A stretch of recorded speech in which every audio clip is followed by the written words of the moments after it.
Thank you very much. Thank you very much. When is enough enough?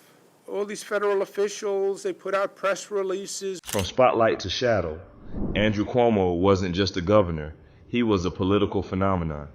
At the height of the pandemic, millions watched him project calm and confidence, turning his daily briefings into must-see television. Cuomo became more than a leader. He was a household brand built on control, charisma, and clarity. But behind that carefully curated image was decades of ambition, shaped by political royalty. Born into the shadow of his father, Andrew quickly rose from nonprofit advocate to Secretary of Housing and Urban Development under Clinton, then Attorney General and ultimately Governor of New York. His pragmatic style secured historic policy wins, and COVID-19 shot him into the national scene, but a scandal abruptly ended it all. Today, the spotlight is a fraction of what it used to be, but public curiosity persists about his wealth, daily routine, and future intentions. Today, we'll explore his rise, the controversies that brought him down, and how he now lives in the shadow of his past. So without further ado, hit that subscribe button and let's jump right into it. Rise to power. Born into a legendary political family in Queens in 1957, Andrew Cuomo grew up understanding both the allure and burden of public life. His father, Mario Cuomo, was New York's respected three-term governor, whose eloquence and charisma set the bar high. After graduating from Fordham University and Albany Law School, Cuomo's political career swiftly took off. After helping lead his father's campaign for governor, he served as Assistant Secretary and then Secretary of Housing and Urban Development under President Clinton in the 1990s, earning respect for his assertive yet pragmatic style. This early national exposure positioned Cuomo perfectly for higher office. He returned to New York, becoming Attorney General in 2006, aggressively prosecuting corruption, going after corporations like Intel and Carlyle Group. His stance on ethical governance further solidified his image as a determined reformer. By 2010, Cuomo leveraged this momentum to secure his own governorship. His terms were defined by major infrastructure initiatives, reforms on social issues, and budgetary discipline. Cuomo's assertive personality was divisive. Some appreciated his decisiveness, others criticized his abrasiveness, but all acknowledged his effectiveness. When the COVID-19 pandemic hit, Cuomo's daily televised briefings became must-watch events nationwide. His straightforward, paternal tone reassured millions. At the peak of his popularity, Cuomo's approval ratings soared above 60%, elevating him into the spotlight as America's crisis leader. Some outlets even went as far as calling him America's governor. He published a memoir, American Crisis, which briefly topped bestseller lists, further solidifying his brand. His image during this period was defined by strength, competence, and clarity, characteristics that soon became ironic. The fall from grace. In early 2021, Andrew's carefully constructed political empire collapsed under the weight of multiple accusations. 13 women, including former staff members, accused Cuomo of sexual harassment and inappropriate conduct. These detailed allegations revealed troubling patterns spanning years, involving unwanted touching, inappropriate comments, and intimidation tactics. The New York Attorney General, Letitia James, conducted a comprehensive investigation resulting in a damning 165-page report, concluding Cuomo had violated both state and federal laws and fostered a toxic workplace culture. Cuomo outright denied intentional wrongdoing, initially framing the allegations as politically motivated attacks and misunderstandings. However, the evidence continued to mount, placing relentless pressure on him from across the political spectrum. Former allies quickly distanced themselves, joining calls from Republicans, fellow Democrats, and even President Biden demanding his resignation. Public opinion swiftly shifted from admiration to outrage and disappointment. The controversy widened further as questions emerged regarding Cuomo's handling of COVID-19 data in nursing homes. Accusations of undercounting deaths and manipulating figures intensified scrutiny, significantly damaging his credibility as a leader. The media, which had once celebrated his pandemic leadership, now pursued him relentlessly, magnifying each revelation. And so should you be. But she can come up to speed quickly, and my resignation will be effective in 14 days. Facing impeachment and mounting public backlash, Cuomo announced his resignation on August 10, 2021. In his defiant yet humbled resignation speech, he maintained that he never intended to cause discomfort or harm, attempting to mitigate his actions as misunderstandings rather than misconduct. Despite this statement, the political damage was irreversible. Overnight, Cuomo transitioned from a revered national figure and Emmy Award winner to a political exile. His emergency powers were revoked, his public image irrevocably tarnished, and the Democratic Party distanced itself sharply. The polarized reaction to his resignation highlighted deep divides. Some mourned the downfall of a decisive figure who had guided them through crisis, while others viewed his departure as overdue accountability. Current wealth and lifestyle. After his resignation, Andrew Cuomo receded into a quieter, deliberately curated lifestyle. He first resided in a colonial-style estate in Mount Kisco, Westchester County, but then it was up for sale, with Page 6 reporting that the 11,800 square feet of living space hit the market for $22 million. But apart from that, Cuomo's net worth has grown significantly in recent years. Where he once hovered around $102 million, Forbes now estimates his wealth at about $10 million, which is an impressive five-fold increase over the past decade. That jump is rooted less in real estate and more in intellectual capital and post-political ventures. A major boost came from his controversial 2020 memoir, American Crisis, which earned him a $5.1 million advance.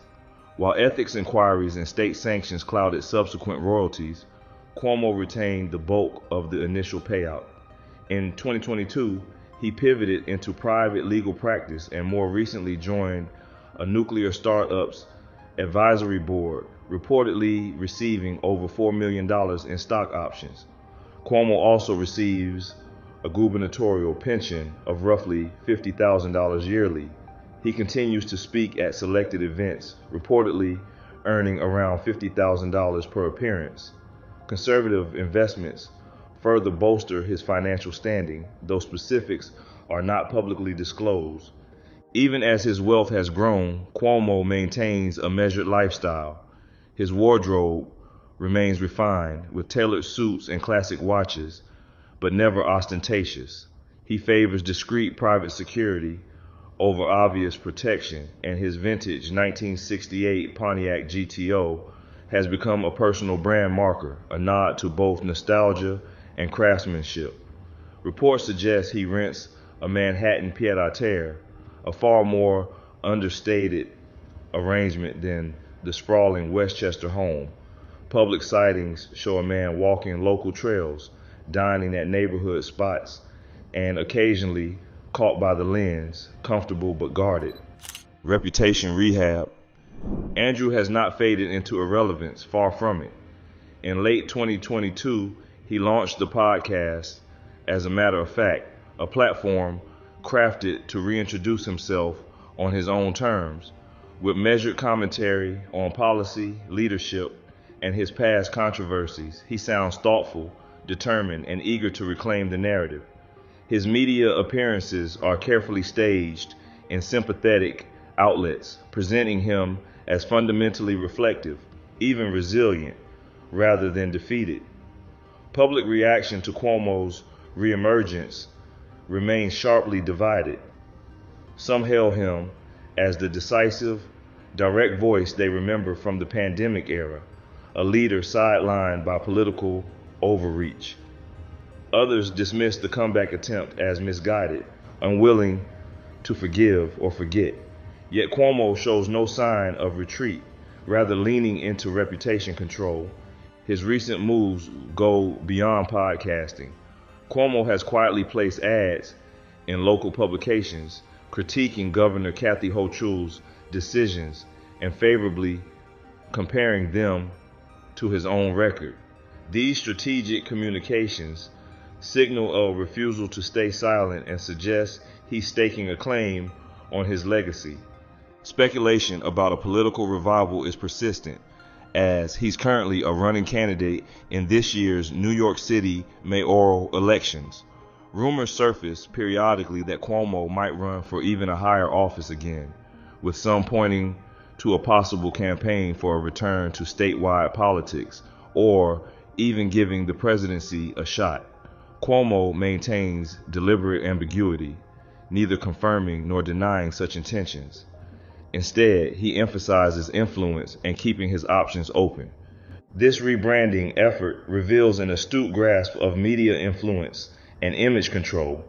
Andrew seems intent on shaping public memory by blending contrition with confidence, never admitting fault entirely, yet seeking renewed acceptance through behavioral recalibration. It's a strategy anchored in message discipline rather than charm. Despite the scandals and backlash, Cuomo's post-office resurgence speaks to a deeper truth about power in American politics: the capacity to reconstruct one's image when one still controls key channels of influence. He may no longer wield formal authority as governor, but through podcasts, print ads, and subtle media maneuvers, he's demonstrating that legacy is not only about actions taken in office, it's also about the stories that follow. Family, privacy, and legacy. Andrew Cuomo's personal life has always existed just beyond the public spotlight, deliberately guarded and carefully managed. At the heart of that private world are his three daughters, Kara, Michaela, and Mariah, whom he shares with ex-wife Kerry Kennedy, a member of the storied Kennedy political dynasty. While his political career soared and later fell, Cuomo consistently kept his daughters away from the media frenzy, preserving their autonomy and protecting them from the turbulence that comes with public life. Despite his highly visible role in American politics, Cuomo's relationship with his daughters has remained strong and supportive. Friends and sources close to the family describe frequent private gatherings, particularly since his resignation in 2021. The daughters have charted their own professional paths, independent of politics, and occasional social media glimpses reveal moments of closeness that point to an enduring bond built on mutual respect and trust. Cuomo's relationship with television personality and chef Sandra Lee was also a significant part of his personal narrative for years. The two were together for over a decade, often appearing publicly at events and charity functions. Their 2019 split, though widely reported, was marked by dignity and mutual respect. Lee later relocated to California, and though their romantic relationship ended, they have remained on good terms. Cuomo has not been publicly linked to anyone since. Since stepping down, Andrew has shown little interest in re-entering the dating spotlight. There have been no confirmed romantic relationships or tabloid drama, perhaps an intentional silence that aligns with his broader approach to family privacy.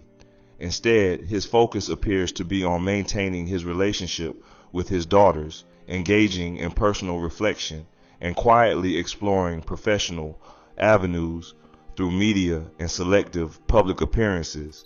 The private cost of public power. Andrew Cuomo's journey from the heights of political power to the quiet corners of public life offers a revealing look at the price of ambition, the weight of image, and the long road toward redemption. Once the symbol of strong-handed leadership in a time of crisis, Cuomo now lives as a man both defined and haunted by the legacy he built. His fall from grace was not a clean break, but a slow unraveling, triggered by scandal, driven by media, and cemented by his own refusal to fully surrender the narrative. At his peak, Cuomo was a political force, confident, commanding, and deeply rooted in a family legacy that symbolized New York's Democratic elite. But power, as his story illustrates, is fragile. When accusations of harassment and misconduct surfaced, followed by revelations about mishandled COVID data, the empire crumbled. What followed wasn't exile, but recalibration. Cuomo did not flee the country or vanish into silence. He stayed. He observed. He began to rework the terms of his presence. Today, his life reflects a hybrid of privilege and penance. He resides in the same state he once governed. He has wealth, but not opulence. He speaks, but rarely with the volume of his past. Through his podcast, occasional op-eds, and well-placed jabs at political successors, Cuomo manages to remain relevant, if only to a shrinking but loyal base. His attempts at public return show careful calculation. There are no grand gestures, no sweeping apologies, just a steady presence, selective visibility, and a narrative he's still writing. His redemption arc isn't complete. Far from it. Many still see him as a cautionary tale of unchecked ambition. Others, particularly those nostalgic for his pandemic-era leadership, view him as a victim of overcorrection. In this gray space lies Cuomo's current reality. Not quite disgraced, not fully rehabilitated, neither forgotten nor fully forgiven. His legacy now hinges less on what he did in office and more on what he chooses to do outside it. That's all for today. If you liked the video, make sure to share it with your friends. Don't forget to like and subscribe, as we have more of these deep dives coming. Thank you for watching, and we'll see you on the next one.